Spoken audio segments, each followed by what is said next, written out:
Consul, the fleet is ready. Burn the city, Tiberius. No prisoners, no mercy. Kill them all! Yes, Consul. Forward!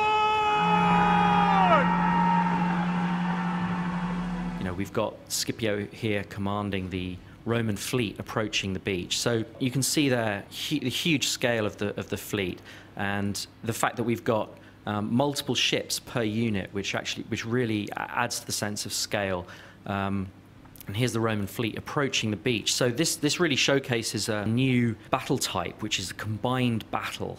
So you've got naval forces and land forces in the same battlefield. But not only that, you see the men on the ship disembark to fight on land. And so here they're approaching the beach, and they're going to disembark to join the siege. And the combined battles really add a load of gameplay in terms of, you know, cat and mouse around the coast and the defense of the beach versus the defense of the city. And we're really experimenting with different ways to make that gameplay work really, really well.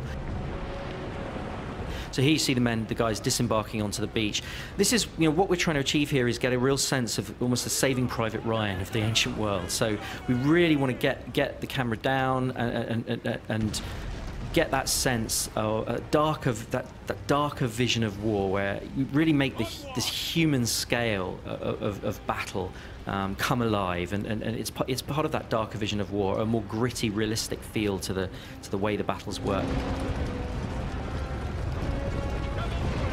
Here you can see the shipborne artillery as part of another feature of combined battles. Obviously, you can have, you know, artillery on ships as well as on land, and these artillery pieces on ships bombarding the city. So, as I said, huge epic city environment there, because this is the capital city of your great enemy here, and we really want to make the city feel like it's been under siege for several years. So it's a kind of darker view of a siege war.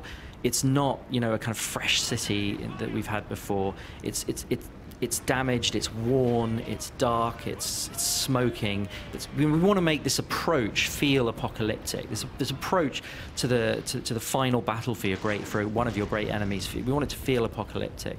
So, you know, we've got these siege towers here. They're in place because, as I said, the siege had been underway for several years. But this is the final assault from a navy. So we're really breaking down the barriers between armies and navies, and that's obviously got a huge impact on the campaign map as well, because it means that navies here can attack cities.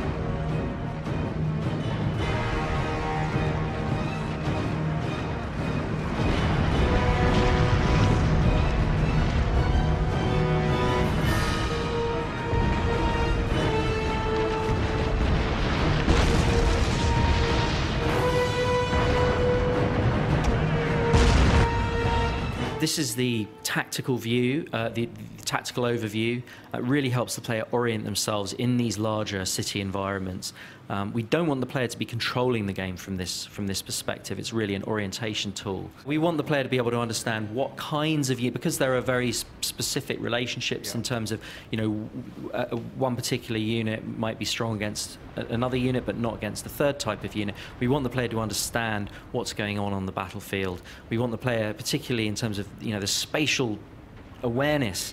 We want the player to be able to understand what's going on and see threats and where they're coming from, but absolutely not to control the battle from that perspective. So this is an example of our unit camera, and we're really experimenting with ways to get the player down into the action. Prepare for battle, men. Remember, we fight for Rome! Attack! These thousands and thousands of men, each one is an individual fighting his guts out. And so we've got things like facial animations, emotional interactions between men, that really helps bring out that sense of warfare at the human scale as well as the ground scale. This huge city obviously has multiple capture points. That's something we haven't had before. Where previously you'd have a core battle for a central plaza, but Carthage here has several different capture points, and that means that the gameplay is completely different inside the city. You've got a much better sort of sense of cat and mouse, because you've got a reason to have multiple breaches so that you can capture different points. the defender isn't just incentivized after a breach is made to pull back into the plaza and you get this kind of mosh pit. No, instead we've got real cat and mouse gameplay. You've got to defend multiple points. The attacker can do lots of different things. They can concentrate on one point or move to another when they sense weakness. Here you see the Roman fleet coming into the Carthaginian harbour. Again, the whole combined battles adds to that richness in terms of, certainly in terms of a coastal city.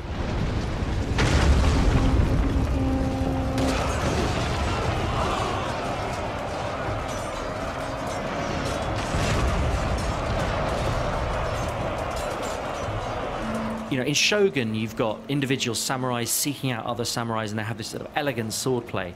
But in the Roman era, we really want to get a sense of that kind of brutal, mechanistic group combat. Particularly for the Roman legions, that kind of meat grinder style, that mechanized style. We really want to get a greater sense of sort of visceral impact. So I think, it's part of making the game feel more visceral and have a slightly darker, grittier feel, certainly in terms of the battlefield.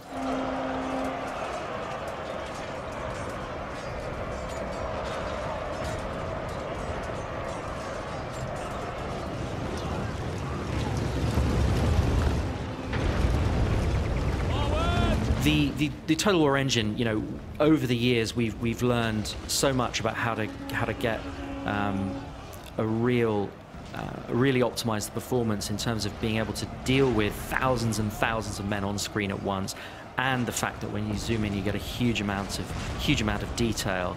But we also want to make sure that the game, as well as taking advantage of the best that the most powerful machines have to offer, we also want to make sure that the game's playable on lower end machines too. So our goal is to make sure that the game has the same minimum spec as Shogun 2. Now we're going to do everything we can to try and achieve that. We can't guarantee it, but that is what we're trying to achieve. We're really pushing the look of the game, but this is super early code. We're way pre-alpha, and what that means is there's loads of features, not just in terms of the graphics, but also in terms of the combat and the animations that actually aren't in the game yet. So the final game's actually going to look way better than this.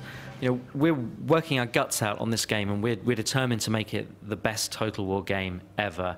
We've got a huge budget for the game, about 40% bigger than anything we've done before. So we're absolutely determined to make it the most epic Total War title ever. The bad news is we're not going to be releasing until the second half of 2013, so late next year.